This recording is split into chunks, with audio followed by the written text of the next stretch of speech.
Assalamualaikum warahmatullahi wabarakatuh. Kita mulakan pertemuan kita pada malam yang penuh barakah ini dengan membaca Ummul Kitab Al-Fatihah.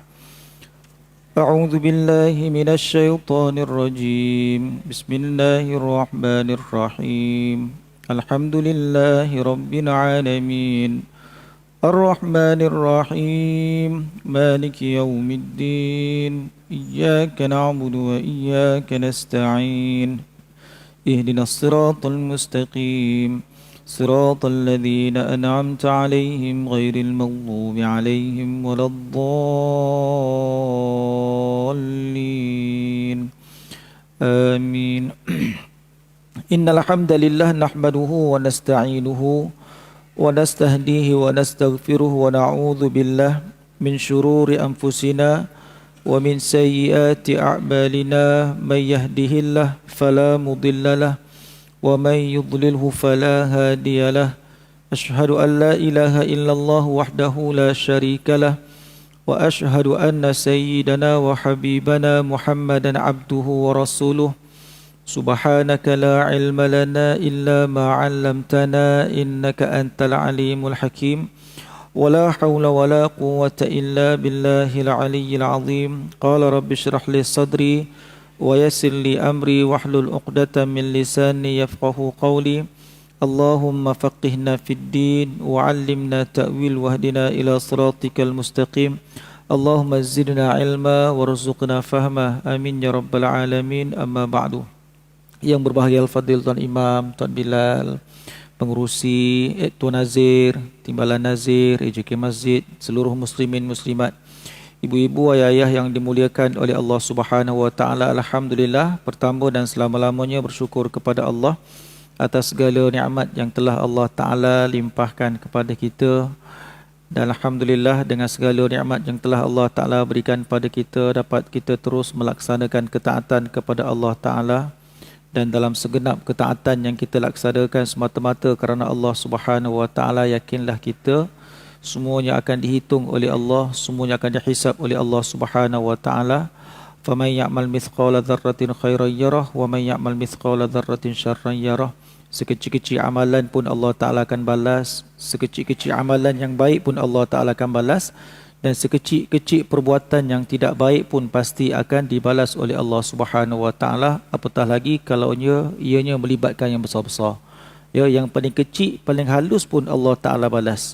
Allah taala bagi balasan. Ya, apatah lagi kalau ianya melibatkan perkara-perkara yang besar, sudah tentulah lagilah dipandang dan juga dihisab oleh Allah Subhanahu wa taala, ya. Jadi alhamdulillah pada malam ni kita berpeluang sekali lagi menyambung pengajian kita dengan menggunakan kitab At-Tibyan fi Adabi Hamlatil Quran karangan Imam Nawawi rahimallahu taala. Dan pada malam ni kita sambung pada muka surat 56, perkara yang ke-110 insya-Allah, ya. Pertemuan yang lepas kita dah sentuh berkaitan tentang sebilangan para sahabat ridwanullahu alaihim ajma'in, dan juga sekalian para tabi'in dan juga sekalian para salafus soleh dalam amalan mereka yang gemar mengkhatamkan Al-Quran 30 juzuk, ya. Rekod yang paling banyak 8 kali kata Imam Nawawi, 4 kali pada waktu siang dan 4 kali pada waktu malam, ya.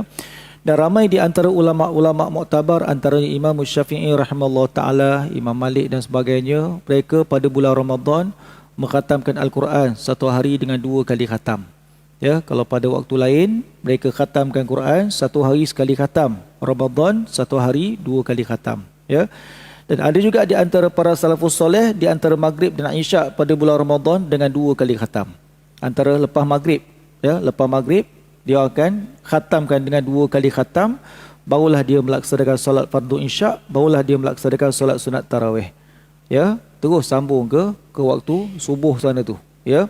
Ini antara tabiat-tabiat mereka yang mulia, yang mereka suka melakukannya semata-mata kerana mereka dapat menjiwai ataupun merasai bahawasanya mushaf ataupun Quran ini surat cinta Allah Ta'ala kepada mereka. Dia dapat menjiwai begitu, ya. Ya, akhirnya mereka tak tergamak nak tinggalkan Al-Quran, ya, sehingga kan setiap hari mereka akan mengalunkan ayat-ayat Allah Subhanahu Wa Ta'ala, ya. Dan pada malam ni kita akan sambung semula kata Imam Nawawi rahimallahu taala, dan ada pun orang-orang yang mengkhatamkan Al-Quran sekali seminggu maka banyak sekali. Ya, macam tu juga dalam yang atas tu. Ya, yang mengkhatamkan Al-Quran pada satu rakaat. Ya, solat mereka pun ramai juga kata Imam Nawawi. Ya, yang khatamkan satu rakaat dalam solat pun, tadi kita cerita lepas maghrib 2 kali khatam. Itu lepas maghrib, ini dalam solat. Dalam solat satu rakaat sekali khatam, subhanallah. Itu pun ramai juga. Tak mampu Imam Nawawi nak menulisnya siapakah orang-orang tu, tapi Imam Nawawi sebut juga di antaranya siapa? Sayyidina Osman antaranya. Ya, yang gemar baca Quran sekali khatam barulah dia rukuk. Ya.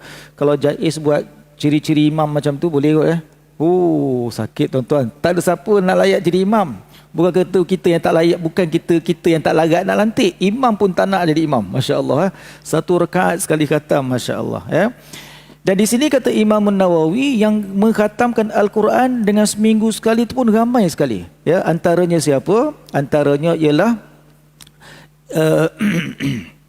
Sayyidina Osman bin Affan, kemudian Abdullah bin Mas'ud dan juga Zaid bin Thabit dan Ubay bin Ka'ab radhiyallahu anhum ya. Dan daripada golongan tabi'in termasuk Abdul Rahman bin Yazid dan Alqamah dan juga Ibrahim rahimahullah ta'ala ya. Ini antara golongan yang suka khatamkan Al-Quran seminggu dengan sekali khatam ya. Maka kita pun nak bincang ya, apakah pendapat di kalangan para alim ulama berkaitan tentang yang suka khatamkan Quran banyak kali ini. Ya, jadi yang sampai satu hari boleh sampai beberapa kali khatam tu boleh ke tak boleh ya. Maka berbeza pandangan di kalangan para alim ulama, dan kata Imam Nawawi yang ke-111 tu mengikut pendapat yang terpilih bahawa yang demikian itu berlainan keadaan orang. Pertamanya kita nak kata apa? Siapa yang khatamkan Quran banyak kali tu, kalau dia kata dia boleh khatamkan Al-Quran satu hari 2 kali, ya, jangan samakan kita dengan dia. Ya, jangan samakan kita dengan dia. Guru saya tuan-tuan, tuan guru saya Ustaz Saleh Sani Al-Hafiz, anak dia berapa orang ya? 7 campur 8 berapa? 7 campur 8? 15. 15 orang tuan. Tapi 2 cawangan lah. 2 cawangan. 15 orang tuan, 15 orang. Yang tak hafal Quran hanya 2 orang je. 15 orang tu yang tak ngapal Quran hanya 2 orang je, masya-Allah kan? Yang lain semua hafiz Quran.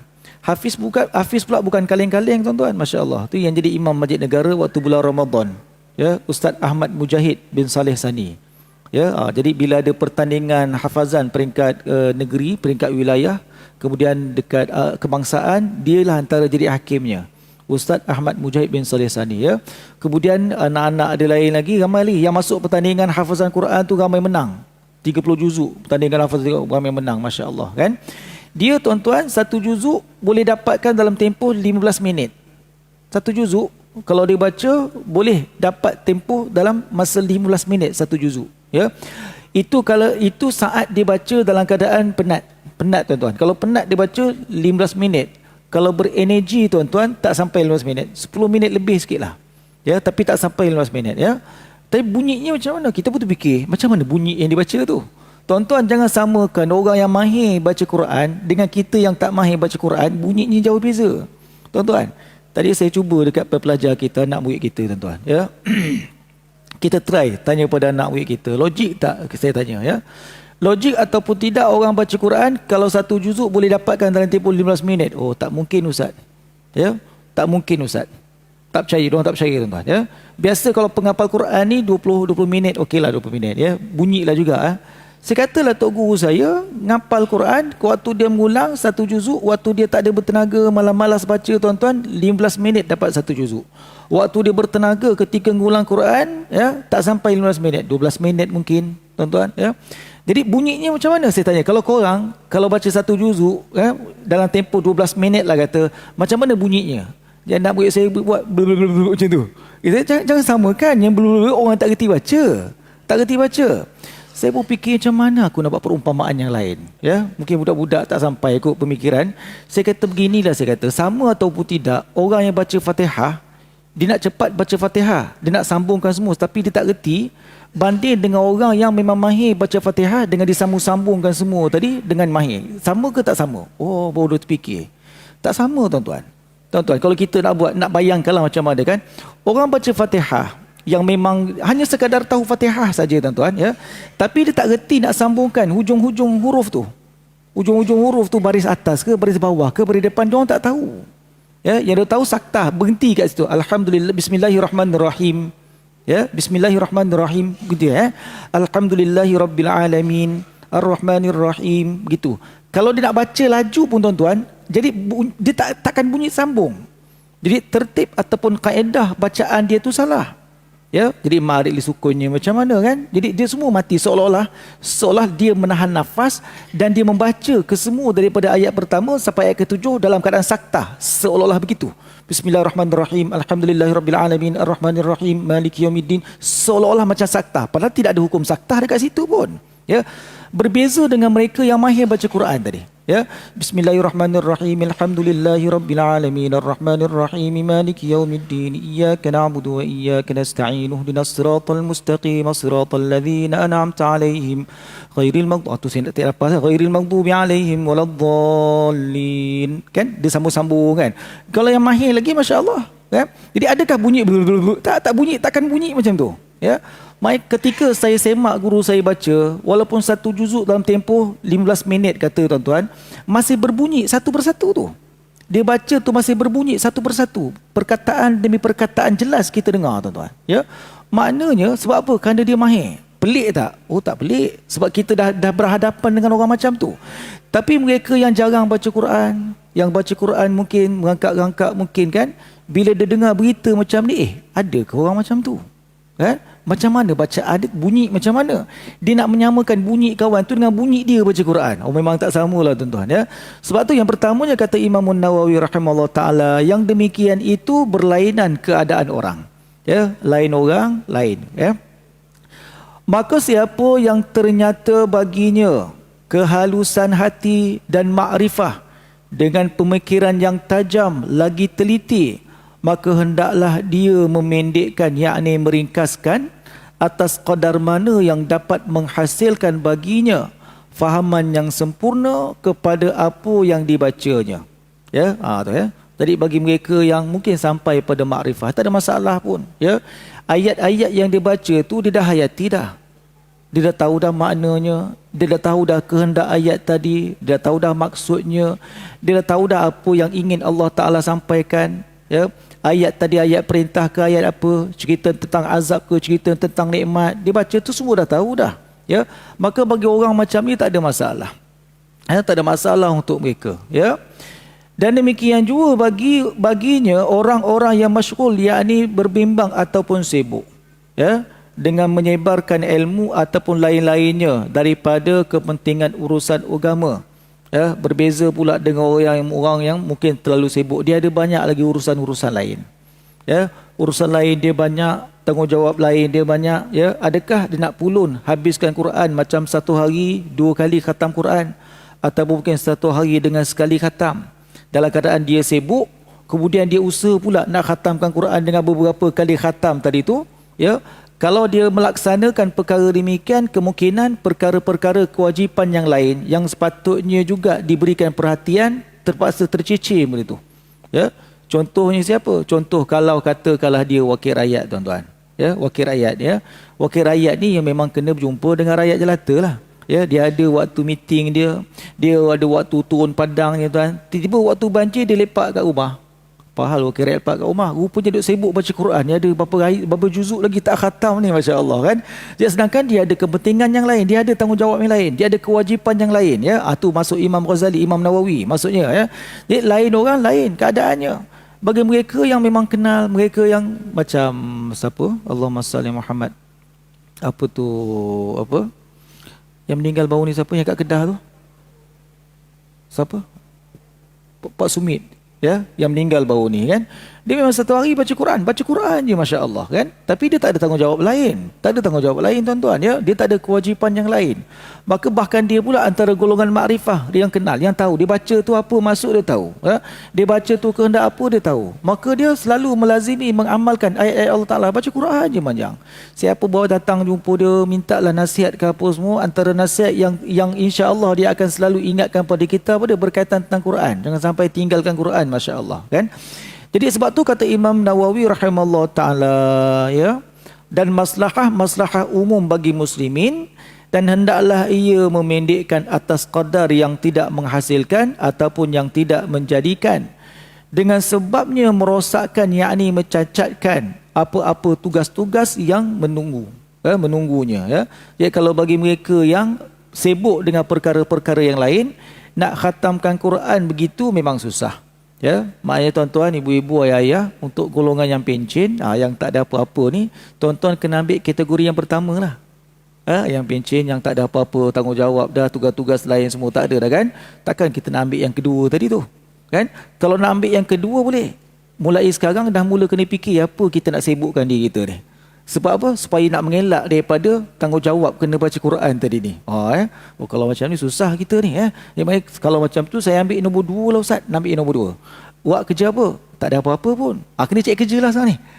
Orang bercucuk tanam ke? Apa-apalah. Yang penting ada kerja. Ya adalah alasannya. Dengan sibuk bekerja tadi, Quran tu baca sekala je ya. Tuan-tuan, kalau begitulah keadaan kita tuan-tuan, kalau rasa selamat dengan cara macam tu depan Allah Ta'ala, silakan. Walhal Allah Ta'ala Maha tahu. Kalau kita buat benda tu sebab nak mengelak pada baca Quran tuan-tuan, Allah Ta'ala Maha tahu. Tapi di situ kata Imam Nawawi, bukan bermakna mereka yang sibuk tu sampai tinggalkan Quran langsung, tidak. Ya, tapi memilihkan kadarnya tadi. Maksudnya kadar bacaan tu janganlah lama-lama sangat bacanya. Sebab apa? Kerana ada tanggungjawab yang lain. Ya, maka bukan kata tak payah baca Quran langsung kerana memenuhi kewajipan yang lain. Tidak, kena baca Quran juga. Orang mukmin itu kata Imam Ghazali rahimahullah taala, dia mesti kena ada jadual dia. Tuan-tuan, mesti ada jadual. Kalau misal kata ada orang minat tarikat tuan-tuan, dia boleh susun jadual tarikat dia. Dia boleh susun berapa kali dia nak kena selawat. Dia boleh susun berapa kali dia nak berzikir. Zikir pula ada macam-macam zikir. Dia boleh susun berapa ribu kali. Dia boleh susun tuan-tuan. Tapi duka cita je, takut-takut dalam bab baca Quran dia tak dapat susun. Ini duka cita. Ya, walhal Al-Quran ini merupakan utusan daripada Allah Ta'ala, surat daripada Allah Subhanahu Wa Ta'ala. Kalau dalam urusan lain kita boleh susun, Quran terlebih-lebih lagi lah kita kena susun jadual bacaan harian kita. Ya, baik. Dan kata Imam Nawawi rahimahullah ta'ala, dan jika ia bukan daripada golongan orang-orang yang tersebut, maka hendaklah ia membanyakkan sekadar mungkinnya, yakni sekadar upayanya. Misal kata kalau kategori pertama pun dia tak termasuk. Maksudnya apa? Dia bukan terdiri di kalangan golongan makrifah, mereka yang tahu tentang selok-belok ataupun mahir dalam bidang Al-Quran. Kategori pertama dia tak masuk, kan? Nak kata dia termasuk kategori kedua, tak juga, dia pun tak sibuk juga. Ya, maka mungkin dia jadi kategori yang ketiga kata Imam Nawawi. Kalau yang pertama pun tidak, kedua pun tidak, yang ketiga lah kot. Siapa yang ketiga ni? Maka membanyakkan sekadar mungkinnya, yakni sekadar upayanya. Bacalah Al-Quran sekadar upaya kita. Ya, kalau kita mampu satu hari berapa banyak kita dapat baca, bacalah sekadar tu. Ikut keupayaan kita, ikut kebolehan yang telah Allah Ta'ala pinjamkan pada kita. Pertemuan-pertemuan yang lepas kita dah sentuh dah. Mula-mula dulu tuan-tuan, dalil. Wallazi yaqra'ul Qur'an wa huwa yatata'ta'. Ya, awal tajuk tuan-tuan, bab yang pertama tu. Dalil daripada Nabi SAW, siapa yang baca Quran, kemudian wa huwa yatata'ta', tapi dia tergagap-gagap. Ya, fahuwa alaihi syaqqul lahu ajran, ke atas diri mereka tu kata Nabi ada dua ganjaran pahala. Pahala pertama kenapa? Kerana dia baca, yang dia gagap tu sebab baca Quran. Dia gagap tu baca Quran tuan-tuan. Dia bukan gagap baca surat khabar, bukan tuan. Dia bukan gagap baca ni bursa saham, bukan tuan-tuan ya. Dia gagap tu baca Quran. Ya, yang keduanya kenapa? Kerana dia tak putus asa. Ya, kalau nak cerita orang gagap baca Quran ni, ya Allah, kalau ikut tension ataupun putus asa tuan-tuan. Orang lain baca ayat surah Baqarah ataupun ni muka surat belakang, innal ladzina kafaru sawa'un 'alaihim a'anzartahum am lam tunzirhum la yu'minun. 5 saat tuan-tuan, mereka yang mahir 5 saat je. Tapi mereka yang gagap-gagap tuan-tuan 5 jam pun belum tentu lagi. Perjuangan nak habiskan satu ayat tu ingat senang ke? Ingat susah tuan-tuan, susah. Walaupun kita beritahu baca Quran ni cukuplah satu hari satu ayat, tapi istiqamah 17 tahun khatam, lama sangat dia kata. Belagak pula macam tu. Kita kata kalau misalnya kita susah sangat, tak apa, betul, kita cukup satu hari baca satu ayat je. Satu hari bacalah satu ayat. Carilah mana-mana guru ustazah, ustaz saya nak perbetulkan satu ayat, jadual hari ni satu ayat, kan? Baca tuan-tuan. InsyaAllah mereka yang satu hari baca satu ayat, dia akan bertukar guru banyak tuan-tuan, insyaAllah. Gurunya meninggal sebelum tengok dia khatam Quran. Meninggal guru tu, ganti guru lain lagi, ganti guru.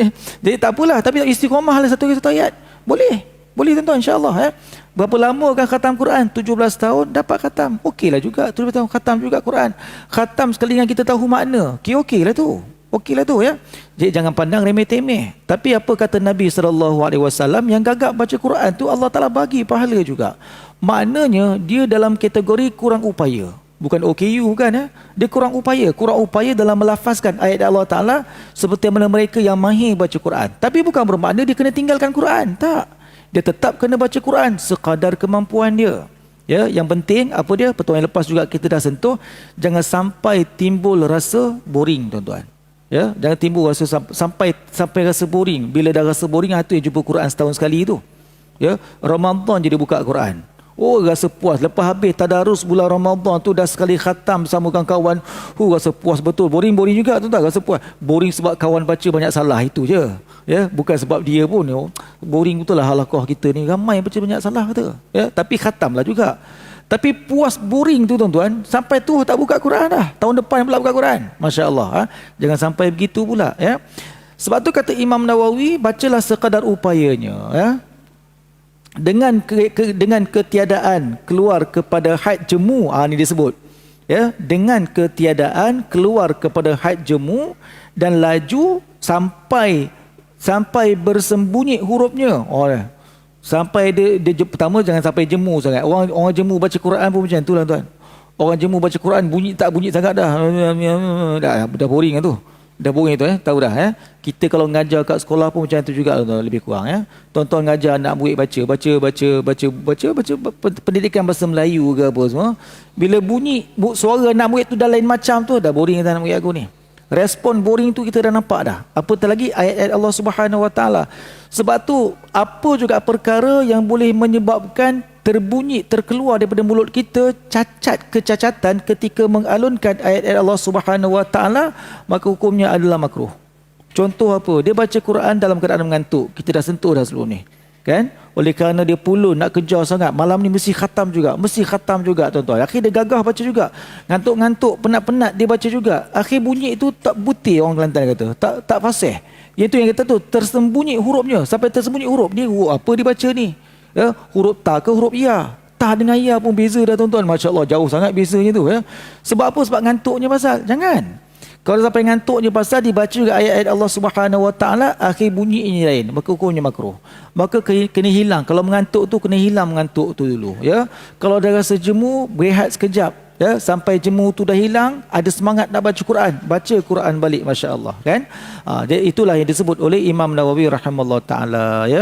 Yang ke-112 kata Imam Nawawi lagi, dan sesungguhnya sekumpulan daripada ulama-ulama yang terdahulu yang tidak suka mengkhatamkan Al-Quran pada sehari semalam. Ini pendapat yang berikutnya. Pendapat yang pertama tadi apa dia? Kita tengok pada keupayaan seorang. Lain orang, lain keadaan dia. Itu pendapat yang pertama tadi. Lain orang, lain keadaannya. Pendapat yang kedua pula kata Imam Nawawi, sesungguhnya ada sekumpulan daripada ulama-ulama yang terdahulu. Dekat sini Imam Nawawi sebut ulama-ulama terdahulu. Tuan-tuan, siapa ulama-ulama tu? Tuan-tuan jangan tanyalah siapa ulama-ulama tu. Ini juga antara pendekatan penulisan Imam Nawawi rahimahullah taala, dan perkara itu juga biasa diguna pakai oleh guru-guru kita. Ada setengah guru ni dia nak mengajar seringkas yang mungkin supaya anak murid tak pening kepala. Jadi dia sebut simple je lah. Selain pada mazhab Syafi'i, contoh mazhab apa Ustaz? Anak murid rajin sangat nak tahu. Mazhab apa Ustaz? Ustaz sebutlah satu persatu. Dah sudah, satu sebut juga. Kalau itu request pada anak murid, mampu guru tu sebutlah. Kalau dia rasa tak rasional juga, dia sebut pun, tak relevan pun dia sebut, maka tak ada sebut pun, tak ada masalah. Di sini kata Imam Nawawi, dan sesungguhnya ada sekumpulan daripada ulama-ulama. Ya, kita kena tahu metod penulisan Imam Nawawi. Awal muqaddimah tu Imam Nawawi dah tulis awal-awal, dah tulis siap-siap. Sebelum kita masuk bab pertama sampai bab terakhir, awal-awal lagi Imam Nawawi dah sebut. Apa Imam Nawawi sebut ya? Tujuan dia karang kitab ni ialah menghimpunkan daripada puluhan kitab yang telah dia mentelaah. Berkaitan tentang himpunan-himpunan bagaimana adab-adab terhadap kitab Allah Subhanahu Wa Taala, dan aku ringkaskan kata Imam Nawawi. Tujuannya apa? Untuk memudahkan orang awam di luar sana membacanya. Itu. Ya. Kalau misal kata nak karang panjang lebar macam Imam Ghazali, tuan-tuan, kitab Tibyan ni bukan satu jilid. Ini satu jilid ni berapa tahun dah kita Berapa tahun? Ya, penceramahnya banyak ponteng tuan-tuan. Bukan sebab tuan-tuan, penceramahnya banyak ponteng ni tak habis-habis lagi, masya-Allah kan. Tuan-tuan bayangkan kalaulah ditulis detail oleh Imam Nawawi tuan-tuan, masya-Allah. Masjid kita pula buat sistem peperiksaan, jenuh kita tuan. Jenuh, masya-Allah, demi Allah jenuh tuan-tuan ya.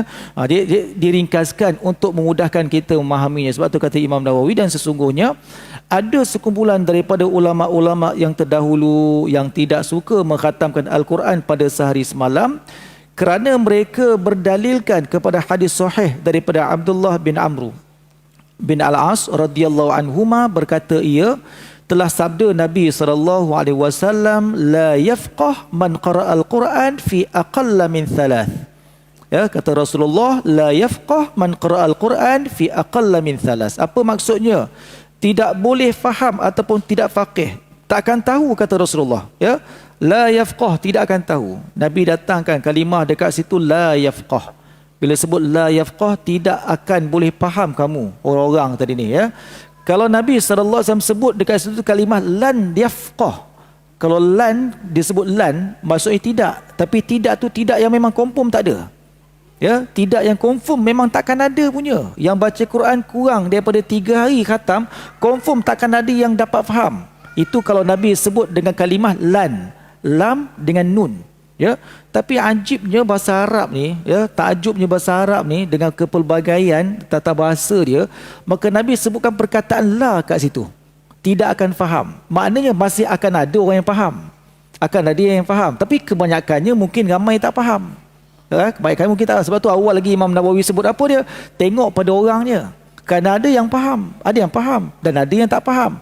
Kalau Rasulullah sebut lan yafqah, confirm memang katakan ada orang faham. Tapi hakikatnya ada juga orang faham, tapi ramai yang tak faham. Jadi untuk langkah berhatinya, disebut oleh Rasulullah, la yafqah man qara'a al-Quran fi aqalla min thalas. Maka tidak akan faham orang yang membaca Al-Quran dalam masa yang kurang daripada 3 hari dan malamnya. 3 hari 3 malam.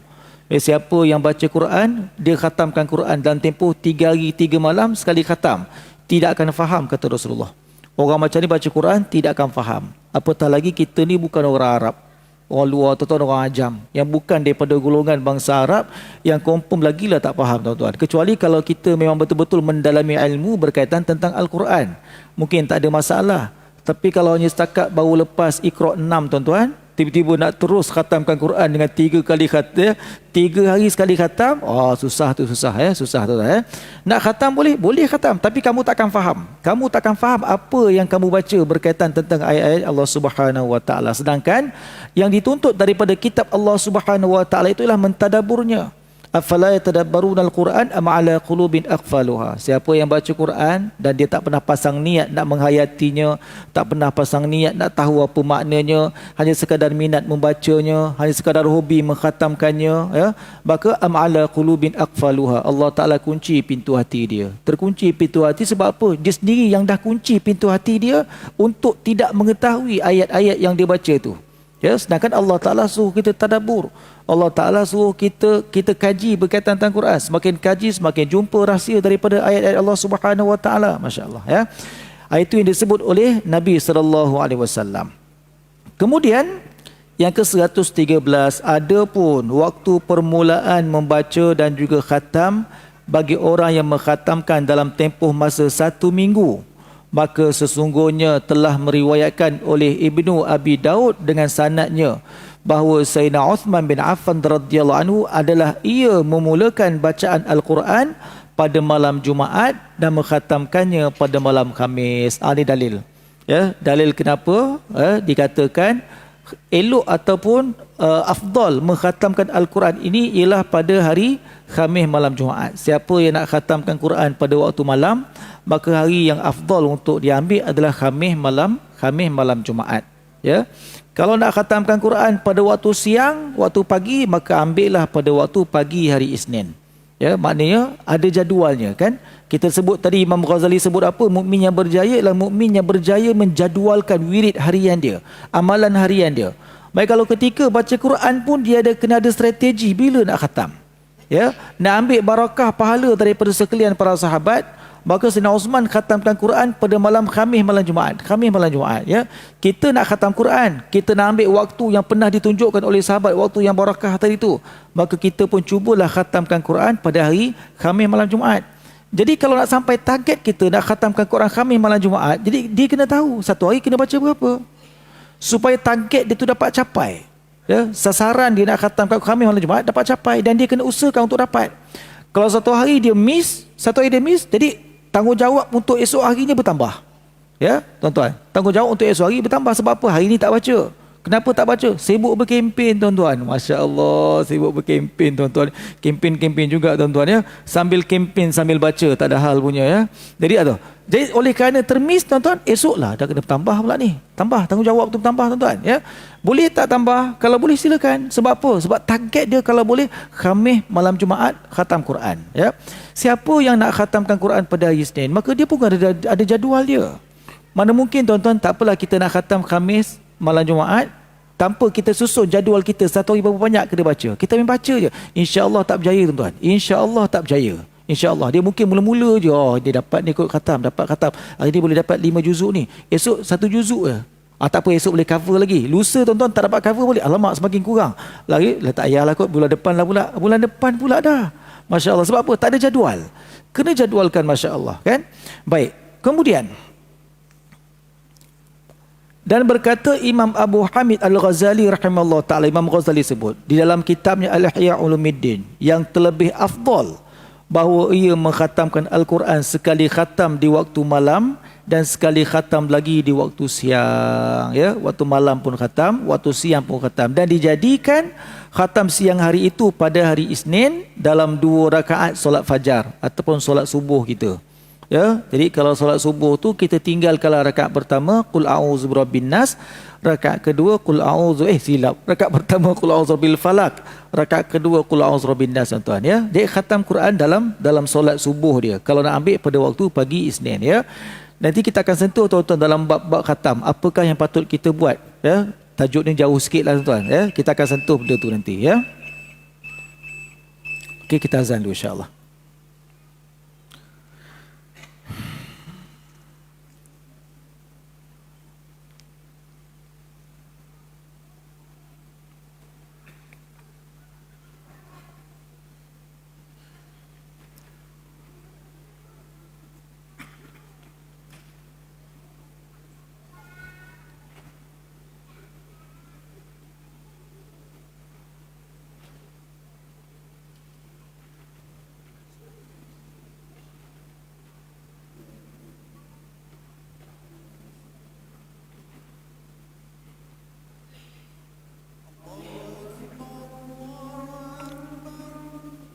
Allah.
Allah.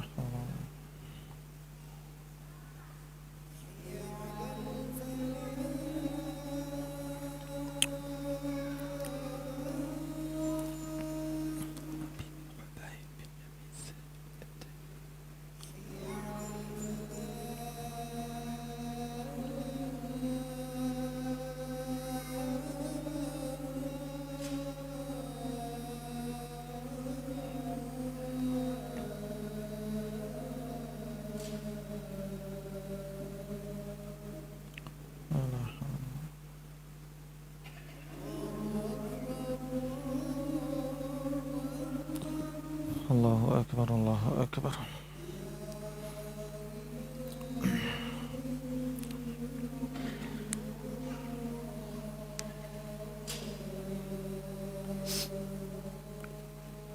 La ilaha illallah, sallallahu salli ala Muhammad, Allahumma rabbah sid'ari tamma salatul qa'imah ati sayyidina Muhammad wa sayyidina wa syarafa wa darajatul aliyah wa rahmah fulmiyati arhamar rahimin.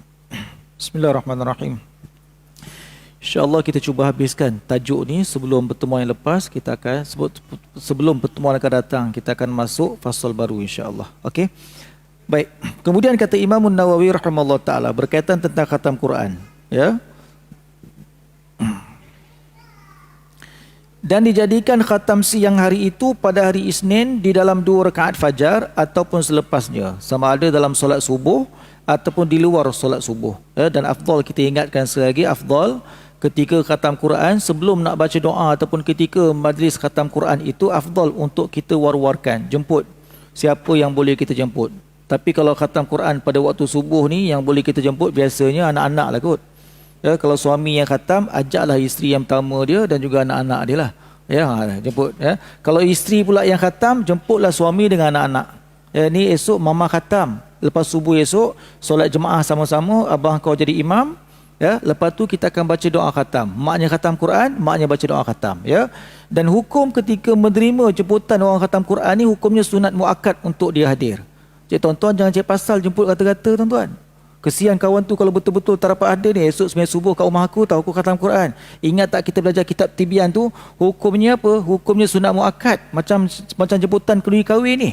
Kalau tak datang ni, kau kena ada uzur syar'i, boleh ada alasan tak boleh datang. Tapi kalau tuan-tuan susah kawan-kawan tuan-tuan, Jadi nak jemput siapa? Keluarga je lah kita jemput. Ya, keluarga je kita jemput. Yang boleh datang. Itu kalau ambil pada waktu pagi Isnin, ya. Kalau nak ambil pada waktu Khamis malam Jumaat, tak ada masalah. Mana kawan-kawan kita, sahabat-sahabat kita, tuan-tuan, yang boleh datang tu datanglah. Semata-mata untuk meraihkan majlis khatam Quran tadi. Okey. Kemudian kata Imam Nawawi rahimahullah taala, ya. Dan dijadikan khatam malam hari itu pada malam Jumaat di dalam 2 rakaat maghrib ataupun selepasnya, supaya ia berhadapan dengan permulaan siang dan juga akhirnya. Supaya kalau khatamkan Quran pada waktu malam, ya, khatam Quran pada waktu malam, ambillah kami malam Jumaat. Supaya apa? Supaya keesokan paginya tu dia boleh start balik baca Quran sampai habis. Ya, sampailah khatam yang berikutnya. Habis itu, ya. Yang berikutnya kata Imam Nawawi, dan telah meruaikan oleh Ibnu Abi Daud daripada Umar bin Murrah At-Tabi'i berkata, ia adalah mereka itu suka bahawa mengkhatamkan Al-Quran pada awal malam ataupun pada awal siang. Ya, kalau awal malam tu Khamis malam Jumaat, kalau awal siang tu pagi Isnin, ya. Yang berikutnya, dan daripada Talhah, seorang tabi'in yang besar berkata, ia barang siapa khatam ia akan Al-Quran pada mana-mana saat, ada ia pada siang hari, nescaya berselawatlah para malaikat. Ya, berselawatlah para malaikat ke atasnya sehingga pada waktu petang. Ya, siapa yang khatamkan Al-Quran pada waktu pagi hari, awal pagi itu lepas khatam Quran, malaikat akan istighfar ke atas diri dia. Ya, malaikat akan tolong doakan pengampunan ke atas diri dia sampailah pada waktu petang harinya. Dalam riwayat lain sebut apa dia? Malaikat akan mengaminkan doa dia. Sepanjang hari itu tuan-tuan, orang khatam Quran doanya makbul. Doanya makbul. Doalah banyak tuan-tuan, ya. Sebab tu ketika majlis khatam Quran, dia macam orang nak pergi Mekah juga. Tuan-tuan kirimlah doa apa-apa. Ya, sebab tu khatam Quran ni dia satu syiar yang perlu dihebahkan. Anak-anak kita tuan-tuan, khatam Quran ni macam khatam diri sendiri. Setahun sekali je, bukan seumur hidup sekali je. Ya, anak-anak kita khatam Quran macam khatam juga. Khatam ni memang seumur hidup sekali.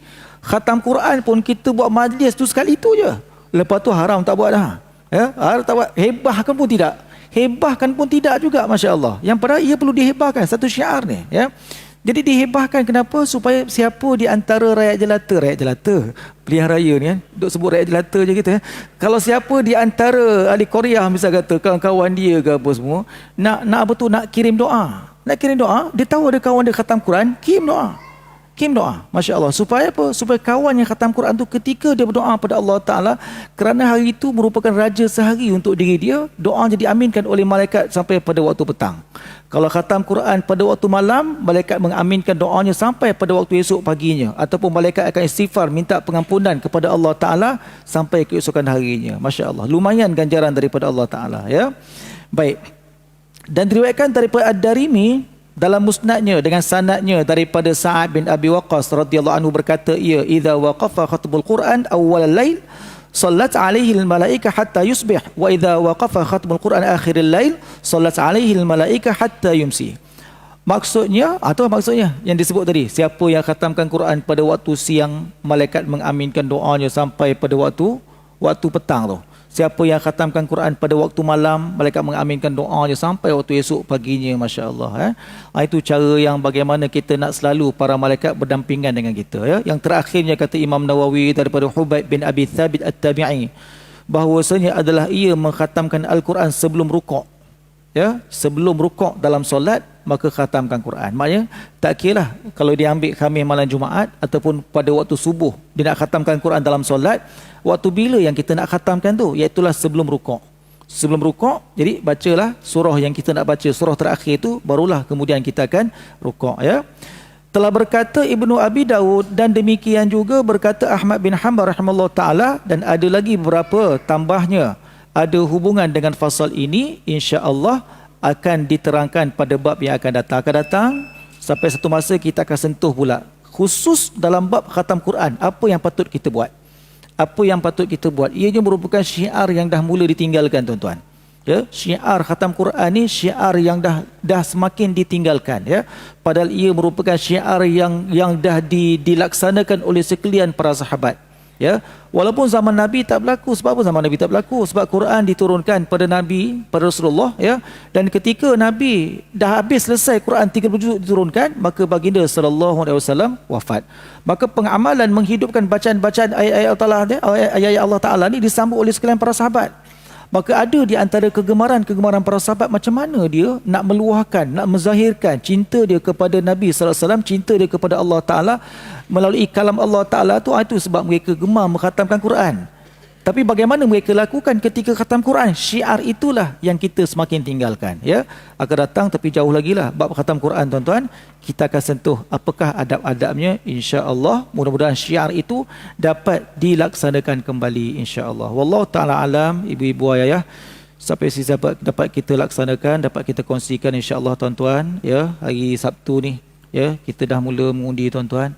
Ya, macam yang saya sebut dalam muqaddimah tadi, sekecil-kecil perkara pun, tuan-tuan, Allah Ta'ala akan hisab. Ya, sekecil-kecil perkara kebaikan pun Allah Ta'ala akan balas, sekecil-kecil perkara kejahatan pun Allah Ta'ala akan balas. Dalam bab memilih pemimpin, tuan-tuan, bukan sekecil-kecil perkara, tuan-tuan. Ya, dalam bab memilih pemimpin adalah sebesar-besar perkara dalam agama Allah Subhanahu Wa Ta'ala. Maka bijaksanalah dalam memilih, supaya perkara itu tidak akan dihisab oleh Allah. Perkara itu setimpal dengan apa yang kita buat, berbaloi dengan apa yang kita buat, ya.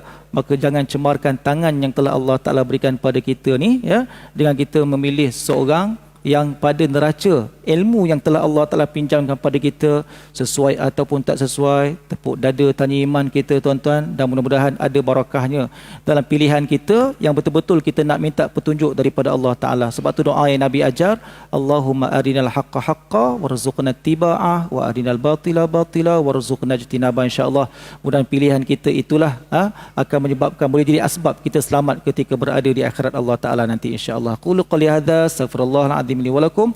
Wassalamualaikum warahmatullahi wabarakatuh. Bismillahirrahmanirrahim. Alhamdulillah wassalatu wassalamu ala Rasulillah. Allahumma arinal haqqa haqqa warzuqna ittiba'ah wa arinal batila batila warzuqna ijtinabah. Ya Allah Tuhan kami, tunjukkan pada kami kebenaran itu supaya kami nampak ianya benar, dan berikan kekuatan pada kami untuk kami mengikutinya. Ya Allah Tuhan kami, tunjukkanlah kepada kami kebatilan itu supaya kami nampak ianya batil, dan berikan kekuatan pada kami untuk kami menjauhinya. Wassallallahu ala Muhammad wa ala alihi wa sahbihi ajma'in. Walhamdulillahi rabbil alamin. Subhanakallahumma wa bihamdik, asyhadu an la ilaha illa anta, astaghfiruka wa atubu ilaik. Bismillahirrahmanirrahim. Wal asri innal insana lafi khusr illa alladhina amanu wa amilus solihat wa tawasaw bil haqqi wa tawasaw bis sabr. Qimus salat.